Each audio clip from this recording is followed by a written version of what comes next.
It was already humid when I woke up. Late May heat pressing against the window like it wanted to come inside.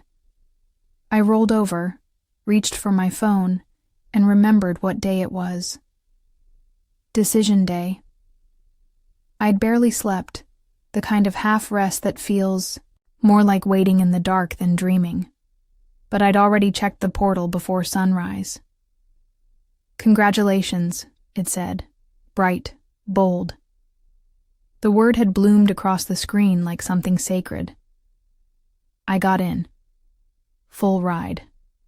My name, my essays, my years of silence poured into a personal statement they said, hit the board like a bell. I remember sitting on the edge of the bed, knees tucked under me, staring at the screen like it might vanish. Then the voice came, through the wall. Oh my God, I got in. It was her, Tessa, my cousin. Though Mom had never really used that word. Your sister in everything but blood, she used to say. Funny how it only went one way. I padded down the hall barefoot, quiet, cautious. I wasn't ready to share yet. I just wanted to feel it for a moment longer. But the dining room was already full of voices. My name, my college, my essay. Her face. Tessa was holding an envelope. A real one, ivory paper, embossed crest, and she was crying. The kind of tears that make you believe it's really yours. She worked so hard. Aunt Marla sniffled. Dad clapped her on the back like he was proud. Mom beamed like she had made her. I leaned on the doorway. I didn't say a word. They hadn't seen my acceptance letter. I had only checked the portal.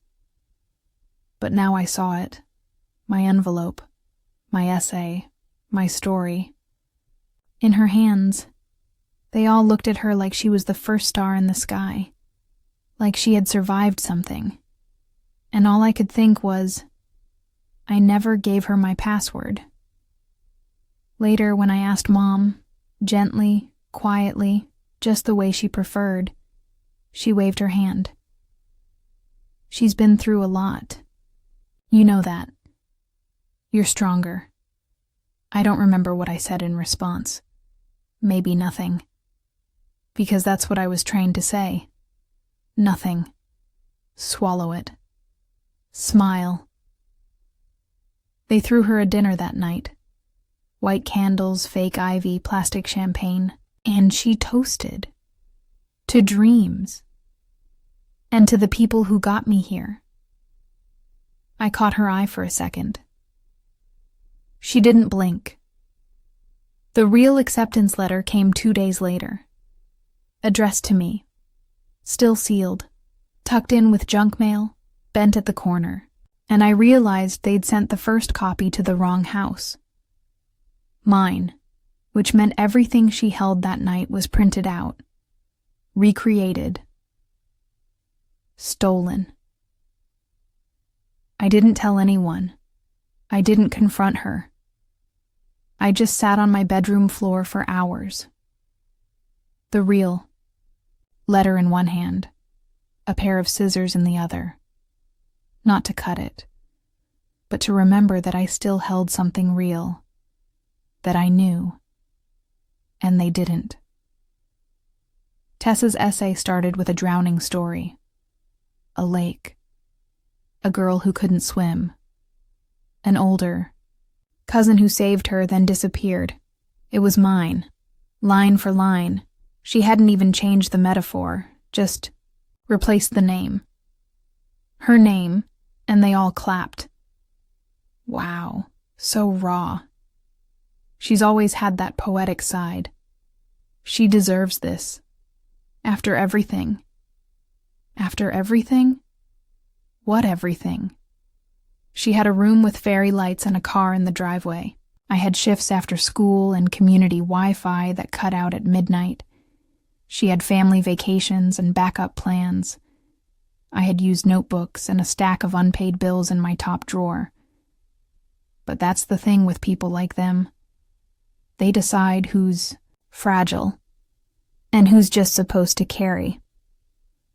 I started sleeping less. Not because I was studying.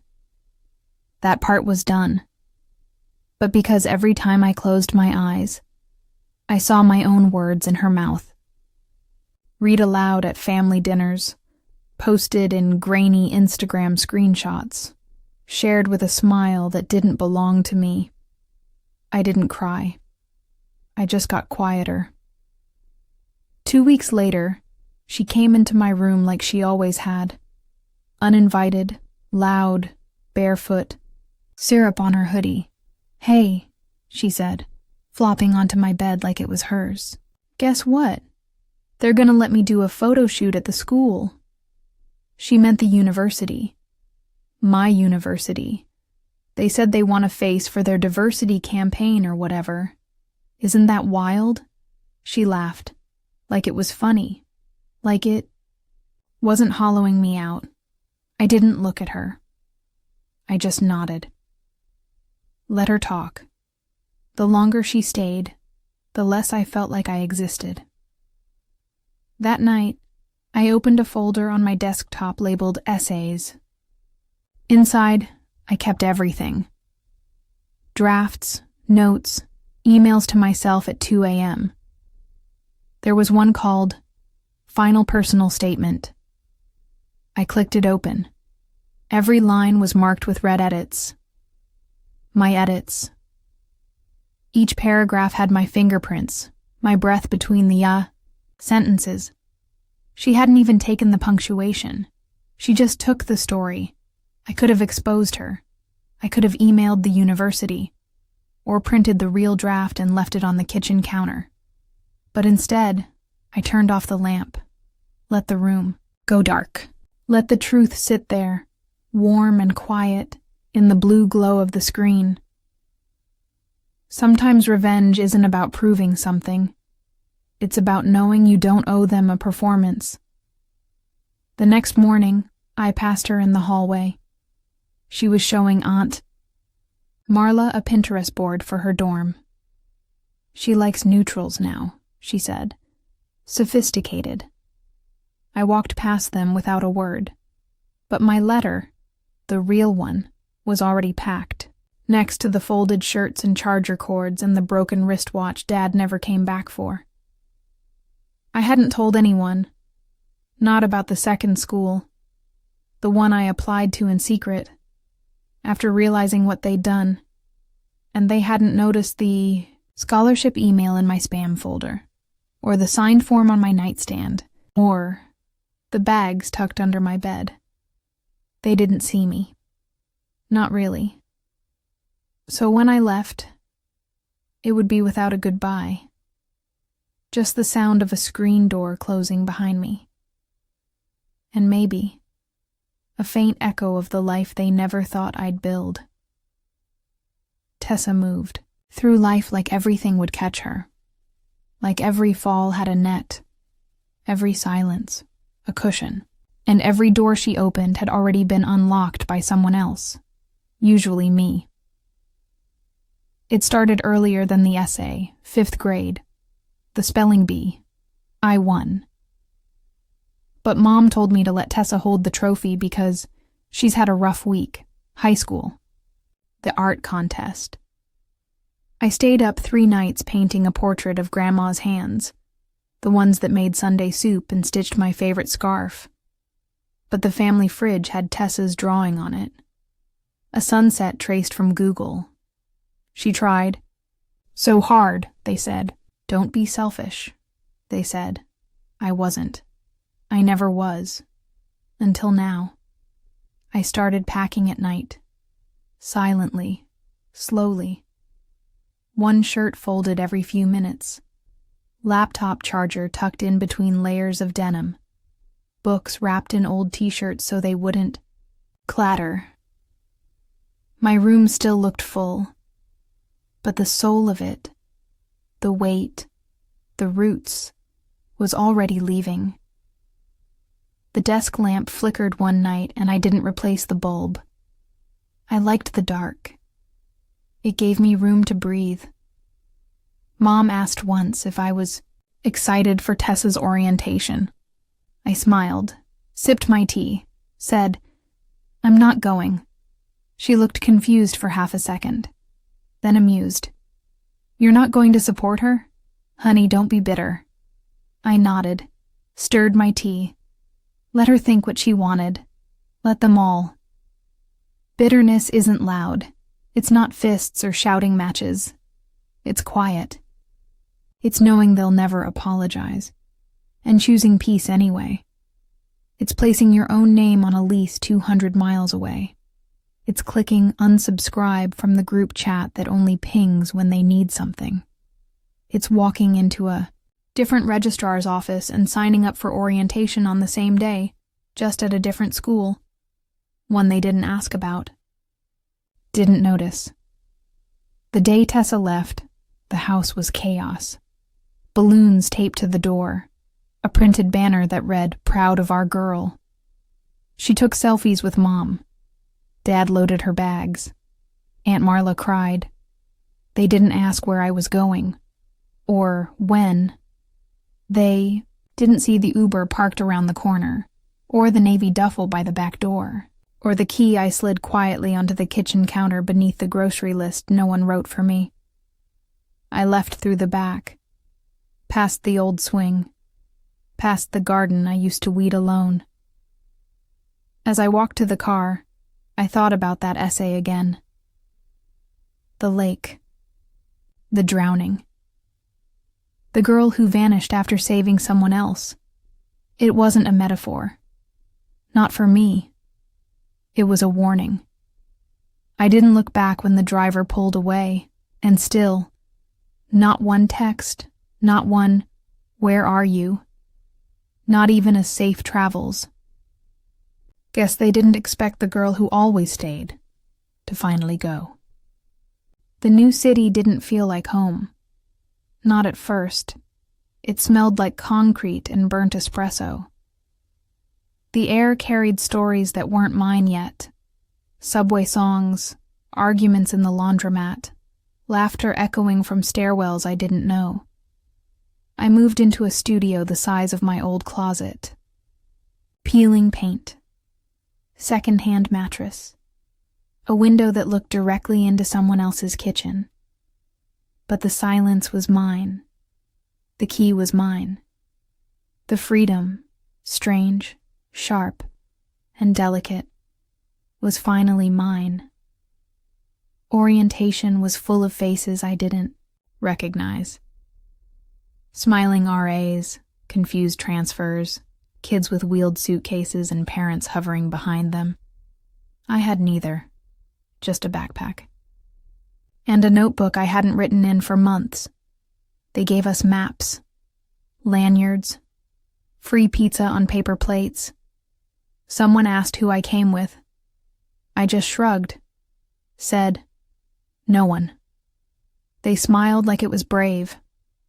I wasn't sure if it was. That first night, I sat by the window eating toast. The butter was too cold. The lights from across the street flickered like Morse code. And for the first time in weeks, I let myself cry. Not loud. Just enough to feel my ribs again. Because the thing about leaving is that sometimes the absence feels louder than the pain ever did. On the 5th day, my phone buzzed. An old notification from the family group chat. It was a photo. Tessa smiling. In front of the university library. My university. She held up a hoodie, her hair curled just right. The caption said, "Our girl made it." Underneath were hearts, clapping emojis. "Proud of you, T." I didn't respond. I didn't need to. But an hour later, a message came directly from Mom. Not a call, just a text. "We noticed you didn't show up. This isn't like you." And then, "Tessa feels really hurt. She thought you'd be happy for her." I stared at the screen. All the years I bent myself into someone softer, someone agreeable, someone easy to forget. Now they noticed. I was gone, not because they missed me, but because I'd stopped clapping. I didn't reply. Instead, I took a photo of my new student ID, my new school's name, my own face. I almost sent it. Almost. But then I thought, let them wonder. Let them sit in the silence they always demanded from me. That night, I unpacked the last box. The one with Grandma's scarf. The one no one knew I kept. I hung it on a nail above the bed, let it flutter slightly in the breeze from the cracked window. And just before I turned off the light, I whispered something small to the empty room. I'm here. I made it. No one clapped. No one replied. But for the first time, it felt like enough. Week 2 felt quieter. Not because the city hushed. It never did. But because my mind stopped rehearsing the goodbyes I never gave. I bought cheap fairy lights and pinned them along the window. They didn't match the peeling walls, but they made shadows feel kinder. I took long walks through neighborhoods that didn't belong to me. Listened to strangers order coffee. Watched parents wrangle toddlers. Learned to be anonymous. It was its own kind of peace. Then, one morning, she texted. Not Mom. Not Aunt Marla. Her. Tessa. It came out of nowhere. No subject. No pleasantries. You're being really dramatic, you know. I blinked. It's not like I stole it. You never told anyone. You didn't even act excited. A second bubble appeared immediately after. Honestly, you should be proud. Your essay helped someone. Isn't that what matters? I read those lines at least 5 times. Not because I didn't understand, but because I did. Perfectly. She wanted forgiveness, without the weight of guilt. Recognition, without the risk of truth. I didn't respond right away. I needed to feel something first. Something real. Not the numb ache I'd grown used. To carrying around like a scarf I forgot to take off. So I opened the drawer, took out the printed version of my essay, the one I submitted, the one with my name in the footer and the timestamp at the top.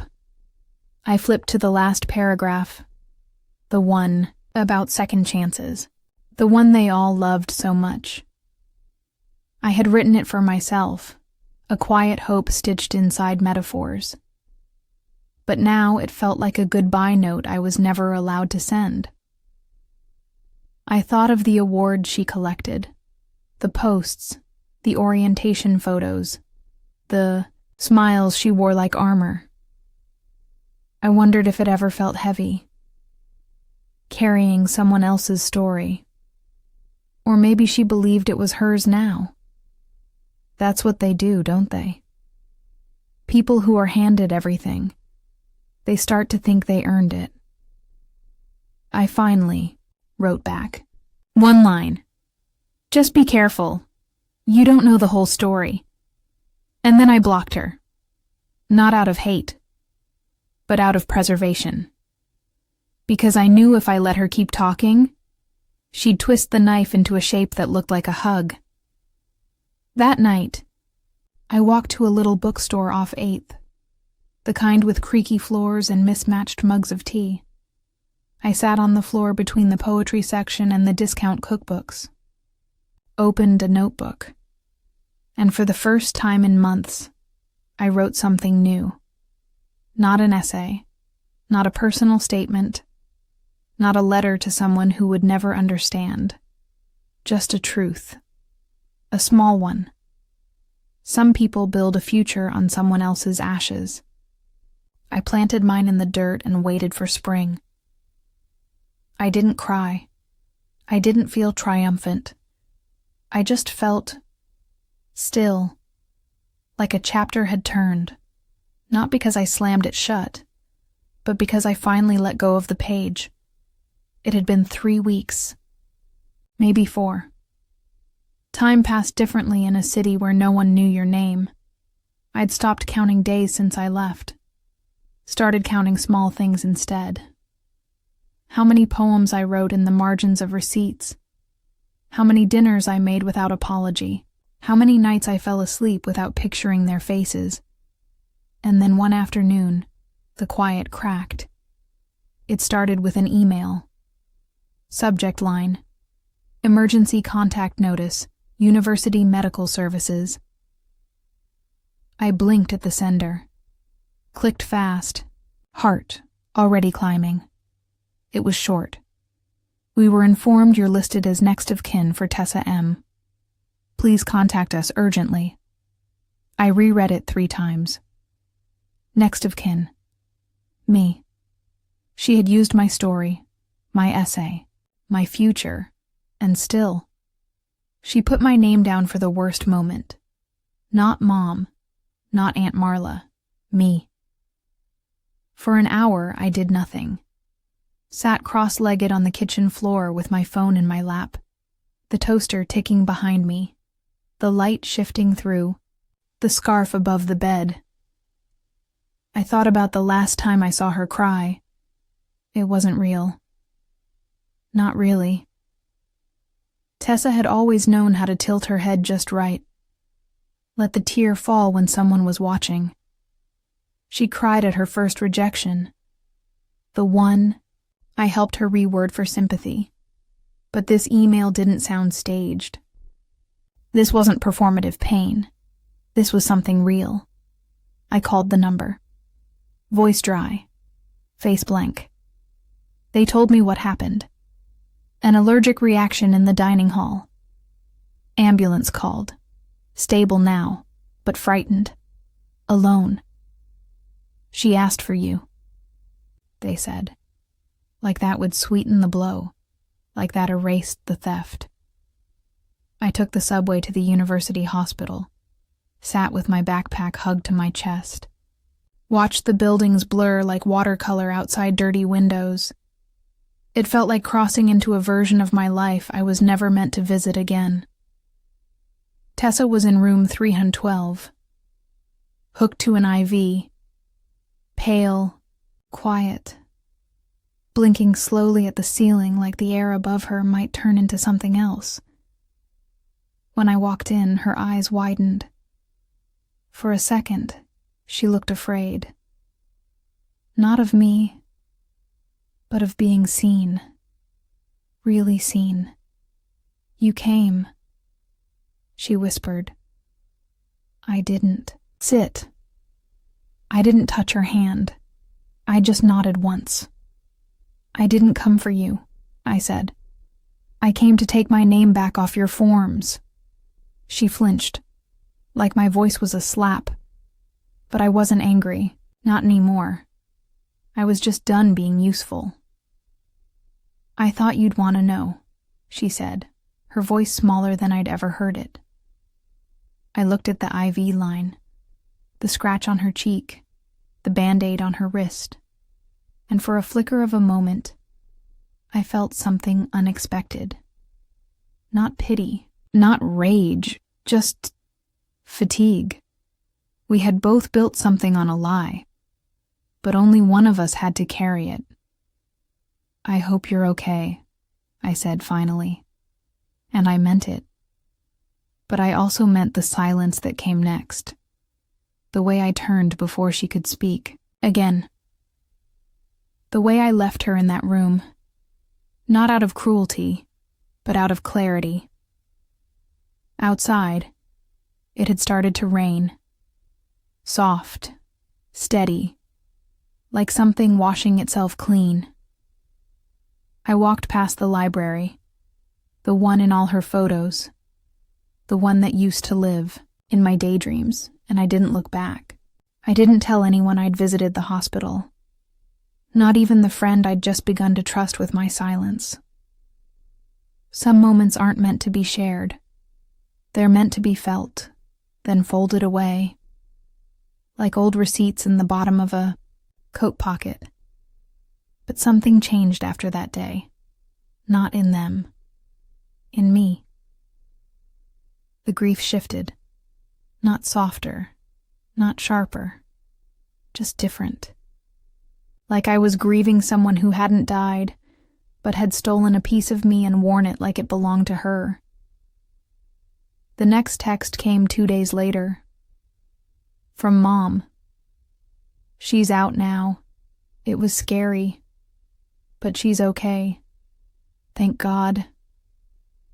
You should call. This is what family's about. Family. That word again. So heavy in their mouths. So conditional in mine. I didn't reply. Instead, I logged into the university portal for the school I was attending. Clicked Upload. Attached the real essay. The one I had submitted. The one with the timestamp, the revision log, the saved file path. No accusations. No threats, just documentation. Truth, in its quietest form. It wasn't even about exposing her anymore. It was about making sure my name lived where it was supposed to. Not erased. Not rewritten. I changed the password on my email. Deleted the backup access linked to the family account. Removed every emergency contact that shared a bloodline with Betrayal. It felt like locking a door I didn't realize had been open. One evening, the mailbox in my apartment had a padded envelope. No return address. Inside, a flash drive. No note, no explanation. But I knew. I plugged it into my laptop with shaking hands. There were 3 files, 2 selfies of her at orientation, and a folder labeled, Original Essay Draft, Please Delete, I. Opened it. It was mine. Unedited. Raw. Even the typos were still there, the phrasing only I used.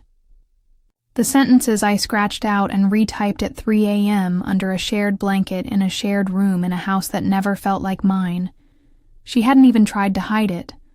I didn't delete it.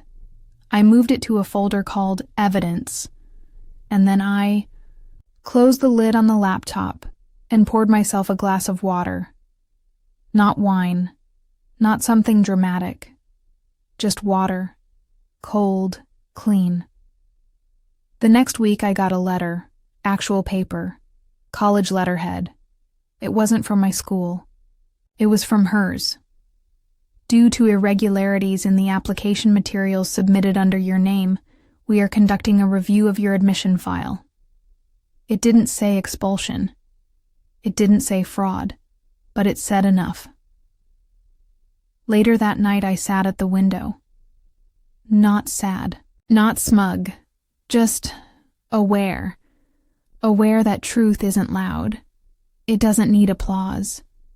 It just waits, steady and still, until someone finally listens. The voicemail came at dusk. A hollow chime that cut through the soft jazz playing from my kitchen. Radio. Mom's voice, thin and rattled. It's happening. They're reviewing Tessa's admission. They might revoke it. We didn't know this would spiral. She's not sleeping. She's terrified. Please, please talk to someone. Then, you've made your point. Your point. As if this had been a game. As if the truth was a move played too harshly. I didn't listen to the rest. Just sat at the kitchen table with my tea cooling beside me, the mug unread, the scarf above my bed shifted slightly in the evening breeze. Grandma's stitch work, the only thing that had stayed mine. I didn't return the call. I didn't need to. Because finally, they saw what I saw. That love without respect is theater. That you can't build a future on someone else's bones and expect it to stand. A week later, a letter arrived. This time from my university. Congratulations. Dean's List. Your essay featured in the undergrad anthology. A quiet piece on resilience and silence. Unforgettable, the professor had noted. I ran my fingers over the paper. Read the paragraph they'd chosen to publish. It wasn't dramatic. It wasn't even sad. It was about planting a garden in the ruins. There are stories that no one claps for, because no one was watching when they were written. But they bloom, anyway, quietly, without apology. I never got another message from Tessa. Not even after the suspension. Not even after Mom stopped posting family photos. Maybe she learned what it felt like to be invisible. Or maybe she just moved on to another version of someone else's light. Either way, I didn't go back. Instead, I grew into myself slowly. In new coffee shops. In library aisles that didn't echo with comparison. In friendships that didn't ask me to shrink. I didn't need revenge. I just needed space. And now I had it. Sometimes I still see her face in people on the train. The tilt of the chin. The practiced smile. But it doesn't sting anymore. Because the worst part of being erased is realizing how much you helped paint the picture of your own disappearance.